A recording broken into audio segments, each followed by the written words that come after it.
સર્વને નમસ્કાર. મારું નામ કૃષ્ણા છે અને સ્વાગત છે તમારું મારી યુટ્યુબ ચેનલમાં. તો આજના આપણા જે મહેમાન છે એ ખૂબ સ્પેશિયલ છે અને આપણી ભારતીય સંસ્કૃતિમાં એમને આપણે બીજા ભગવાન તરીકે પણ ઓળખીએ છીએ. તો સ્વાગત છે ડૉક્ટર વાઘેલા, જીવરાજ વાઘેલા સર તમારું મારી યુટ્યુબ ચેનલમાં. અને સર જે છે એ BA MS છે અને ફેમિલી ફિઝિશિયન છે. તો આપણે એમના જીવન વિશે જાણીશું અને થોડીક વાતચીત કરીશું જે તમારા જીવનમાં અને આપણને પ્રેરણાદાયી બની રહે એના માટે. તો sir, welcome to my YouTube channel. અને હવે આપણે આપણો વાર્તાલાપ આગળ વધારીશું. તો સર, મારો પહેલો પ્રશ્ન એમ છે કે તમારો જે વિદ્યાર્થીથી ડૉક્ટર સુધીની સફર કેવી રહી અને તમને એમાં આવેલા સંઘર્ષ, કેમ કે એ જમાનામાં સાયન્સ લઈને ભણવું એ ખૂબ અઘરું હતું અને ત્યારે એટલી બધી સુવિધાઓ અને એવું બધું હતું નહીં. તો સર પાસેથી આપણે જાણીએ કે એમને આવેલા સંઘર્ષો અને ડૉક્ટર બનવું ક્યારેય સહેલું નથી હોતું અને કોઈ પણ ભણતર હોય છે એમાં ખૂબ જ મહેનત લાગે છે, પણ જે ડૉક્ટરનું ભણવાનું હોય છે એ ખૂબ લાંબુ હોય છે અને એ બહુ બધું એ સમય માંગી લે છે. તો સર આપણને જણાવશે કે એમને સફર કેવી રહી. જય ભીમ, નમો બુદ્ધાય.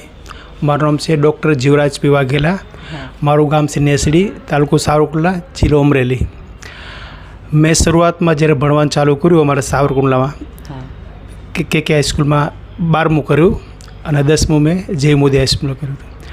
અમારે એ વખતે એવી ખબર નથી કે સાયન્સ શું, કોમર્સ શું ભણવા માટે, પણ એ વખતે બધા કહેવાય છે કે સાયન્સ લાઈન લઈએ તો ડૉક્ટર થઈ શકાય. ત્યારે એવી ખબર નથી કે ડૉક્ટરમાં આયુર્વેદિક છે, હોમિયોપેથિક છે, એલોપેથિક છે, ઇલેક્ટ્રોપેથિક, ઘણા બધા ડૉક્ટરો છે. ત્યારે એટલી જ ખબર હતી કે ખાલી ડૉક્ટર થવાય. કે એ જમાનામાં કંઈ એવું મીડિયા પણ નહોતું, કંઈ એવું જે વસ્તુ હતી. સંઘર્ષમાં એવું છે કે અમે ઘરનું કામ કરવાનું, ખેતી કામ કરવાનું અને સાથે ભણવાનું. ભણવા સાથે જ્યારે અમે સાવરકુંડલા જઈએ ત્યાંથી ભણીને પાછા આવીએ એટલે પાછું ખેતર જવાનું પાછું વેકેશન તો અમારે ખેતરમાં અને એમાં જતું હતું. અને ભણતી વખતે એવું છે કે અમે જ્યારે ભણીએ ત્યારે દરેક વસ્તુ, ચોપડા છે, આ છે, એ બધું જ અમારે જાતે મહેનત કરવાનું હોય છે. મા બાપ ખર્ચો કરે, પણ એ વખતે ભણતર, અત્યારનું ભણતર તો કેવું, તો બધું ઓનલાઈન મળી જાય છે, મિત્રો પાસેથી મળી જાય, આમ મળી જાય. ત્યારે કોઈ વસ્તુ મળતી નથી. ત્યારે એક પ્રશ્ન ગોતવા માટે 5 પુસ્તકો ગોતવા પડતા હતા. હું જ્યારે ભણ્યો ત્યારે મેં મારું સાવરકુંડલામાં 8મું પાસ કરી અને પછી હું ડાયરેક્ટ સીધો હોસ્ટેલમાં ગયો. અમારા સાવરકુંડલામાં હોસ્ટેલ છે. ત્યાં હોસ્ટેલમાંથી પછી મને લાગ્યું કે નહીં મજા આવે, તો પછી મેં બાબરામાં ભણ્યો. બાબરા અમરેલી જિલ્લામાં આવેલું છે.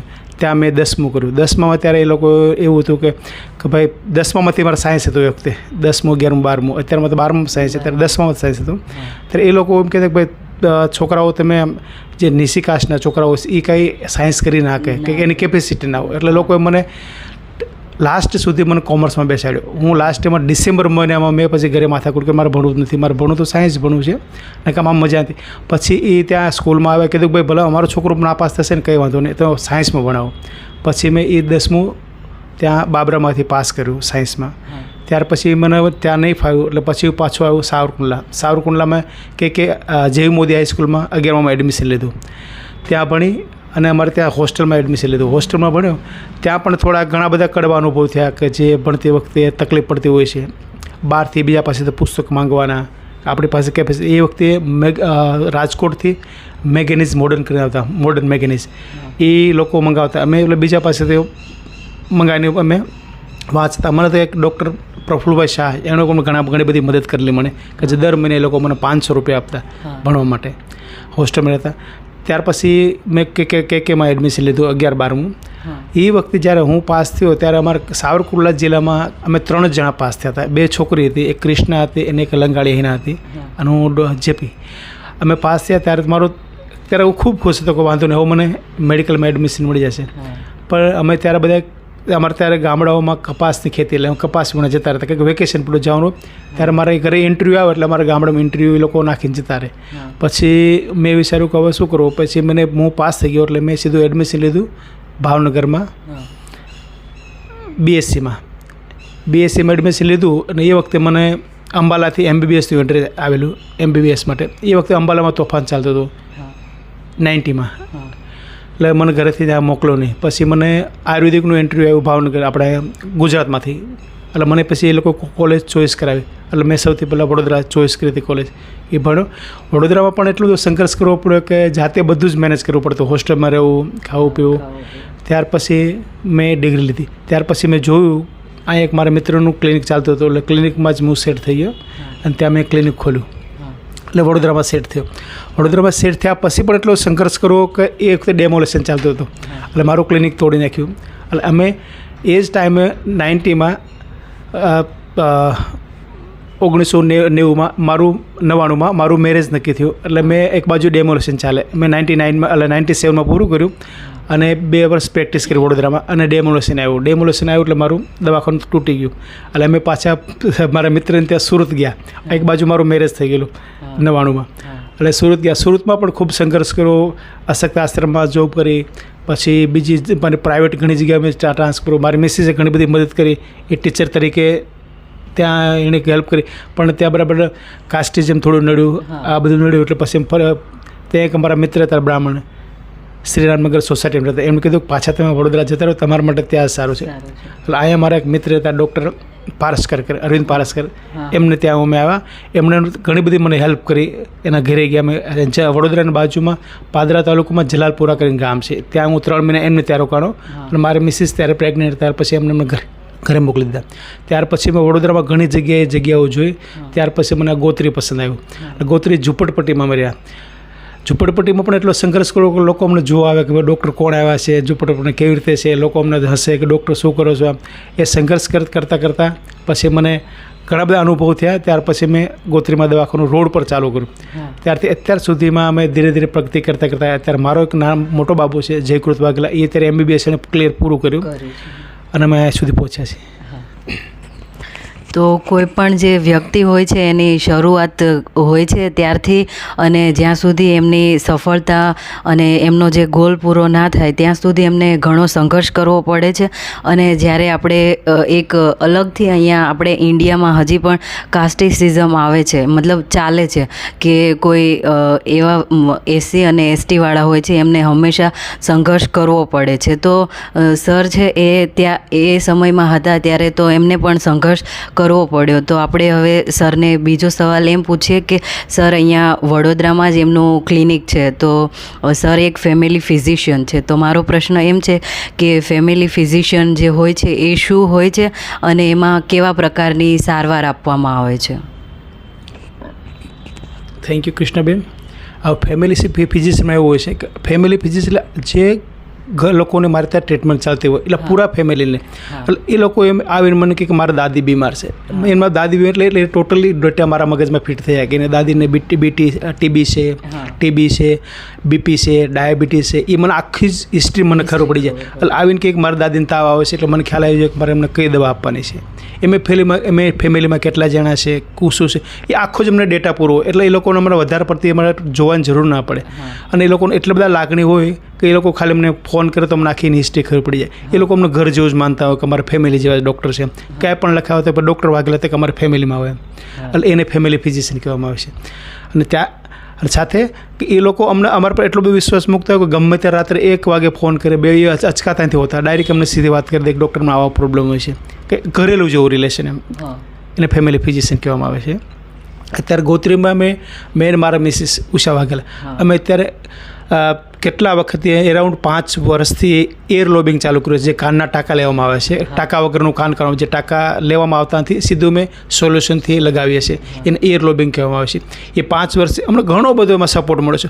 રોજના મારા પેશન્ટ ઘણા બધા, અમે રોજના ઓછામાં ઓછા 5 થી 7 10 પેશન્ટ લઈ, એનાથી વધારે પેશન્ટ લેતા નથી કે રોજના પેશન્ટનો ઘસારો હોય છે. એટલે અમે ધ્યાન રાખીને રોજના 10 જ પેશન્ટ કે એમાં ક્લિયરન્સ બહુ જોઈએ. લેડીઝને ઘણા બધા થોડો કાપો પણ ના રહેવો જોઈએ, બહુ નિશાન ના રહેવું જોઈએ, એના ઘણા બધા પ્રોબ્લેમ કહેતા હોય છે. એટલે એ પણ હમણાં ચાલુ કર્યું છે મેં. અને ટૂંક સમયમાં બાબુ ડૉક્ટર થઈ ગયો છે એટલે હોસ્પિટલ પણ ચાલુ કરશું, પણ સેવાના અર્થે ચાલુ કરશું અમે. Thank you. ઠીક છે, તો હવે સરને આપણે આગળ એમ સવાલ પૂછીએ કે જે ડૉક્ટર હોય છે એમની લાઈફ કેવી હોય છે અને એમની લાઈફસ્ટાઈલ કેવી હોય છે. કેમ કે આપણે જે નોર્મલ માણસ હોય છે એમને સવારે ઉઠવાનું, ખાવા પીવાનું, પછી કામ કરવાનું હોય, પણ કહેવાય છે કે ડૉક્ટર જે હોય છે એને આખો દિવસ ક્લિનિકમાં અને એમની જે હોસ્પિટલ હોય ત્યાં જ કામ કરવાનું હોય છે. તો સર પાસેથી જાણીએ કે એમની આખો દિવસની જે લાઈફસ્ટાઈલ અને જે શિડ્યુલ હોય છે એ કેવું હોય છે. હેલો, અમારી લાઈફસ્ટાઈલ એવું છે કે સવારે 9 વાગે અમે ક્લિનિક નીકળીએ, બધું જ કામ ઘરનું પતાવીને. 9 થી 12 સુધી કન્ટિન્યુ મેં પેશન્ટ જોઈએ છે અને 12 થી 2-3 વાગ્યા સુધી મેં કાનના પેશન્ટ જોઈએ છે. અમે ગમે તેટલું થાકી જાય તો પણ અમારે કામ જ કરવું પડે. પેશન્ટને એવું બતાવાય નહીં કે હું ખૂબ થાકી ગયો છું એવું. બરાબર. અને પેશન્ટ ગમે તે કન્ડિશનમાં આવે, પછી અમારી સાથે માથાકૂટ થયેલો, ઝઘડો થયો તો અમારે એને પેશન્ટ તરીકે જ જોવાનું હોય છે. મારા કુટુંબના આવે, મારે મિસિસ આવે તો અમે એને પેશન્ટ તરીકે જ જોઈએ કે એ ટાઈમે અમારો પેશન્ટનો જે ગોલ હોય છે. પછી બહાર નીકળે તો અલગ વસ્તુ ફેમિલી ફિઝિશિયન હોય છે. બીજું કે અમે રાત્રે જ્યારે મારું 6 વાગે ફરી દવાખાનું 5:30-6 વાગે ખુલે, તો રાતના 10 વાગે જાય, 11 વાગે જાય, તો અમે ગમે તેટલા થાક્યા અમારા પોતાના પર્સનલ કામ હોય તો પણ પેશન્ટ સામે જોવું જ પડે. પેશન્ટ બેઠા હોય એટલે મારે ઘરનું કામ છોડીને પણ પેશન્ટનું કામ કરવું પડે. અને એને એવું નથી કે અમે થાક્યા એટલે પેશન્ટને ફટાફટ કાઢી મૂકીએ. પેશન્ટની કન્ડિશન, પેશન્ટ કેટલું પુઅર છે, પેશન્ટ કેટલું પૈસાદાર છે, પેશન્ટ કે કન્ડિશનમાં આવ્યું એ મુજબ એની પાસે તમે એમાં પૈસા લેતા હોય છે. કે એવું નથી કે ભાઈ ચાલો અમીર હોય છે તો એની પાસે જ્યાદા પૈસા લઈ લે, એવું હોતું નથી. પેશન્ટને તો દરેક વ્યક્તિ એવું હોય છે કે એક બીમાર છે એ મુજબ જ દવા કરવી પડતી હોય છે. અને ગરીબ પેશન્ટ હોય તો પૈસા છોડી પણ દઈએ, ઓછા પૈસા લઈએ, અથવા એને બહારથી થોડીક મનકો અમારા પાસે સેમ્પલ હોય તો અમે મદદ કરીએ. મારા એવા ઘણા બધા પેશન્ટ છે કે હું ઘણા બધાને સામેથી પૈસા આપતો, ભાડું તમે લઈને ઘરે જતા રહ્યો એમ કે અત્યારની કન્ડિશનમાં એવું છે કે ઘણા છોકરાઓ અને મા બાપને હાચવતા નથી, ત્યાં અમારે ત્યાં આવીને કકડતા હોય છે કે ડૉક્ટર પૈસા નથી, કોઈ રાખતું નથી, ખાવાના ત્યાં. તો પછી અમને એવું થતું કે ચાલો આપણે આ ભગવાનની તો સેવા ઠીક હોય, પણ આની સેવા કરીએ તો ભગવાનની સેવા જેવું જ સેવા છે. અત્યારે તમે ગમે ત્યાં દાન આપો પણ દાન તમારું ક્યાં વેડફાતું હોય તમને ખબર નથી હોતી. આ તો અમે જે હાથોહાથ આપીએ કે ચાલો ભાઈ અમને એક કપ સિરપ આપીએ, અમને એક બી કોમ્પ્લેક્સ આપું અને આ દવા આપી, તો અમને પોતાને એવું થાય કે નહીં ભાઈ સીધું જ ભગવાન પાસે પહોંચી ગયું છે, એવો અહેસાસ થતો હોય છે. તો સર જે છે એમ સેવાભાવી છે અને સર છે એ રિલેશનમાં મારા મામા થાય છે. તો હું એમના ક્લિનિકમાં ગઈ છું તો એ એક મિનિટ માટે પણ નવરા નથી હોતા. પેશન્ટ એટલા બધા આવે છે તો એમની સાથે તમારે વાતચીત કરવી, અને પછી તમારે ક્યારેક આપણે માણસ છીએ તો આપણો ક્યારેક મૂડ ના પણ હોય, પણ આપણે પેશન્ટ સાથે પેશન્ટલી વાત કરવું એ પણ એક કળા છે અને એ ડૉક્ટર પાસે જ હોય. કેમ કે બીજા આપણી જેવા જે સામાન્ય નોર્મલ માણસો હોય છે એનાથી આવું બધું શક્ય નથી. અને હવે આગળનો સવાલ સર મારો એ છે કે જે ડૉક્ટર હોય છે એ કેવો હોવો જોઈએ. કેમ કે આપણે જે ભારતીય સંસ્કૃતિ છે એમાં ડૉક્ટર છે એને આપણે ભગવાનનું બીજું સ્વરૂપ પણ કહીએ છીએ. તો તમારા પ્રમાણે કે ડૉક્ટર જે હોય છે એ કેવો હોવો જોઈએ? સરસ પ્રશ્ન છે. આમાં ડૉક્ટર એવું હોય છે કે ડૉક્ટરનો સ્વભાવ તો સૌથી પહેલાં કે એકદમ નિર્મળ હોવો જોઈએ. પછી પેશન્ટ ગમે એટલો અગ્રેસિવ હોય, ગમે તેટલો તોફાની હોય, ઘણા વખત એને પીડા થતી હોય એટલે આપણા પર ગરમ થતો હોય, ખીજાઈ જતો હોય, ગુસ્સે કે મને જલ્દી પહેલાં લીધો, મને દુખે છે. કે અમારે કંઈક આગળના પેશન્ટનું ધ્યાન રાખવું પડે, પાછળના પેશન્ટ ધ્યાન રાખવું, પેશન્ટને કેટલું વાગ્યું છે, કેવી કન્ડિશન છે, ક્યાં કંઈક એ બધું ધ્યાન રાખીને પેશન્ટને હેન્ડલ કરવું એટલે બહુ અઘરી વસ્તુ છે. કે દરેક પેશન્ટ એવું છે કે મને જ પીડા થાય છે, બીજાને કોઈને કંઈ થતું નથી. અને પેશન્ટના સગાવાલા એટલા બધા અગ્રેસિવ હોય છે કે અમને જ પહેલાં લઈ લો, અમે જ પહેલાં આવ્યા છે. આ બધી વસ્તુ ધ્યાન રાખી અને કામ કરવું પડતું હોય. પેશન્ટ બીજું કે પેશન્ટ ગમે તેટલું વાગ્યું તો અમે સૌથી પહેલાં લોકો પૈસા જોતા હોય છે.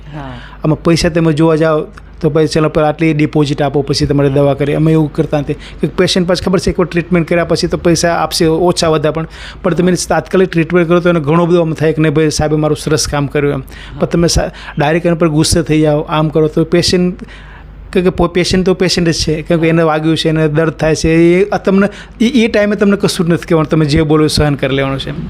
કે એના પછી એના જે પેશન્ટના ડૉક્ટર પ્રત્યે જે નેગેટિવતા ઉત્પન્ન થઈ જાય છે ને એમાંથી થાય છે કે ડૉક્ટર તો પૈસા લૂંટી લે છે, ડૉક્ટર તો ખોટા ઇન્જેક્શન આપી દે, ખોટી દવા આપી દે છે, પછી ફાર્મા સાથે સેટિંગ હોય છે, એવું રીલમાં હોય છે. પણ એટલું બધું નથી હોતું કે જે આપણા મનમાં ઠસી ગયું છે કે ભાઈ એટલું બધું હોય છે. ઘણા બધા 20-25 ટકા ડૉક્ટર હોય છે કે જેનું ખૂબ જ સેટિંગ હોય, પણ હું કહું છું 80-90% ડૉક્ટર હોય છે. ઘણા ગમે તેવો ડૉક્ટર કઠોર હોય પણ એના પ્રત્યે પેશન્ટ પ્રત્યે એના પ્રત્યે બહુ જ એનો પેલો હોય છે કે ભાઈ નહીં અમારું પેશન્ટ છે કે ભગવાન પાસે માંગવાથી તો તમને નહીં મળે, પણ પેશન્ટ પાસે તમે સરસ સારવાર કરશો તો તમને મારા ઘણા એવા પેશન્ટ હોય છે કે હું મારે ટ્રીટમેન્ટ થતી હોય 200 રૂપિયા થતા સામેથી મને 300 રૂપિયા ડૉક્ટર તમે રાખો એમ ડૉક્ટરને એમ કે જે ગિફ્ટ આપતા હોય છે ટીપ. મારા એવા ઘણા બધા પેશન્ટ હોય છે કે જે મને વધારે પૈસા આપતા હોય, મેં કીધું નહીં મારા આટલા થાય નહીં સાહેબ રાખો તમે, આમ ખુશ છે. એટલે મને આમ ગૌરવ થાય કે નહીં ભાઈ મેં મારા ટ્રીટમેન્ટ મને લાગે કે મેં ટ્રીટમેન્ટ કરી છે એમ.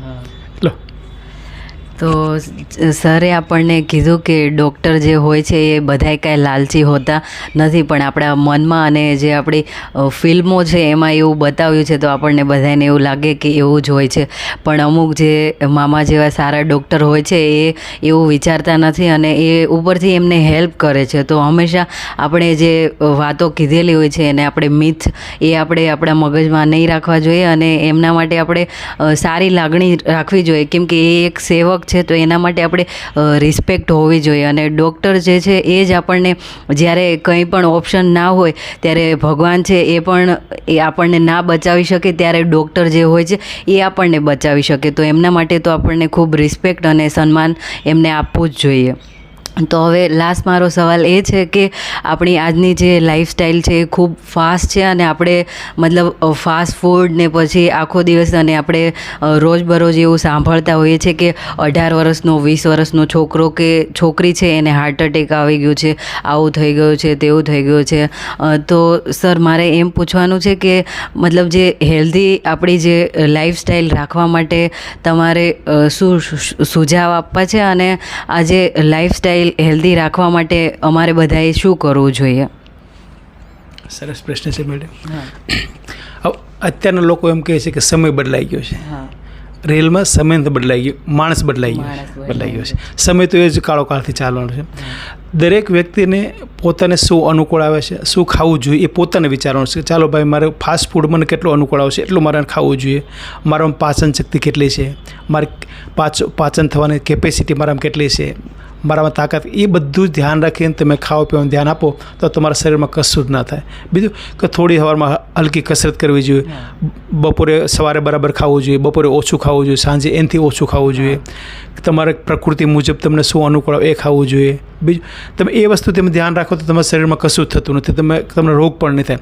પણ તમે વાતાવરણને પ્રતિકૂળ થઈને તમે જ્યાં ખાવશો, પણ ઘણા લોકો તમે વરસાદ પડે એટલે ભજીયા સમોસા ખાવા જોઈએ, ઠંડુ કોલ્ડ ડ્રિંક્સ પીવું જોઈએ. રાત્રે એક ક્રેઝ થઈ ગયો છે કે ભાઈ તમે આ વસ્તુ ખાઈ એટલે મેં આવા દેખાઈએ છીએ એમ કે મેં એને એટલી ખબર હોતી નથી ભાઈને કે આ વસ્તુ મને જ પ્રતિકૂળ છે તો મને પાછળથી આ રોગ, શરદી ખાંસી, ઉધરસ, લીવરના ડિસીઝ, ગેસ, એસિડિટી, પછી એમનો દુખાવો થાય, પછી એટેક આવે. એટેક ગેસ એસિડિટીમાં ધીરે ધીરે તમારા શરીરમાં એટલું બધું ખરાબ કરી નાખે કે તમને પછી લાસ્ટ ટાઈમમાં તમારા હાર્ટ ઉપર એનો પ્રેશર આવે તો પછી એ લોકોને સ્થૂળ બોડી થઈ જાય, બોડી એક્સપાન્ડ થઈ જાય એટલે તમને એટેક જેવો અહેસાસ થાય. પછી ડૉક્ટર પાસે જાઓ એટલે તમને સીધો એમ કે તમને એટેક જ આવી ગયો છે. પછી એમાં ડૉક્ટરનો કોઈ વાંક નથી, તમે જાતે જ એને ઊભું કર્યું છે કે પાલો. બીજું કે અકારણોસર તમે ખોટી ચિંતા કરો કે મારો આ બાકી છે, મારો આ બાકી છે. જે થવાનું છે. તમારે જેટલું ખવાય એટલું રાખો, પાચન થાય એટલું ખાઓ અને જેમને વપરાય એટલું મેળવો અને આરામથી જીવો. પછી તમે આ બાજુવાળા પાસે ઓડી ગાડી છે, મારી પાસે ઓડી ગાડી કેમ નથી, આની પાસે એટલું મોટું ઘર છે તો મારી પાસે એટલું ઘર નથી. જેટલું વ્યવસ્થિત જીવાયું તો આરામથી 70-80 વર્ષ આરામથી કાઢી છું. પણ આ પ્રોબ્લેમની હિસાબે અને લોકોને દેખાદેખીની હિસાબે લોકો આ ખાધું, હું આ ખાઉં તો હું સારો દેખાઈશ, હું સારી હોટલમાં જાઉં, હું 200-250 રૂપિયાની કોફી પીવા જાઉં છું, કોલ્ડ કોફી પીવા જાઉં છું. એ બધું જ તમારા શરીરમાં નુકસાન કરતું. આખરે જેટલું તમે ખર્ચો કરો છો એટલું જ ખર્ચો તમારા બોડીમાં અંદરથી જ ખરાબ થતું હોય છે. એ ધ્યાન રાખીને તમે ખાવા પીવામાં કાળજી રાખો, યોગા કરો, નિયમિત જાગો, નિયમિત કસરત કરો, નિયમિત ટેન્શન કરવું કામ કરો તો તમને કશું જ થવાનું નથી. તમે જેટલું જીવો એટલું સારું જીવો ને કે પાછળથી રોગ આવશે એટલે તમને ફેમિલી, ડૉક્ટર, ઘરના એ કોઈ તમને એટલો સપોર્ટ કરે, તમને કેટલોક સપોર્ટ કરશે તમારામાં જ્યાં સુધી છે. પછી એ લોકો લાસ્ટમાં તમને કહેશે કે દાદા જાય તો સારું એમ. એટલે એવું ના થાય તો તમે સારી રીતે જીવો, સારું ખાઓ અને સ્વસ્થ રહો. આયુર્વેદમાં કીધું છે કે તમે જેટલું પાચન થાય એટલું જ ખાઓ એમ. એક ભાગ ખાઓ, બે ભાગનું ખાવાનું, એક ભાગની હવા અને એક ભાગનું પાણી, પાચન થાય એટલું જ ખાવું.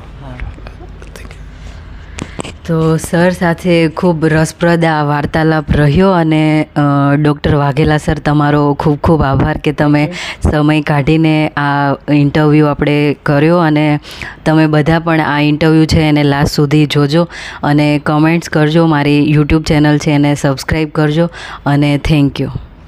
જય ભીમ, નમો બુદ્ધાય.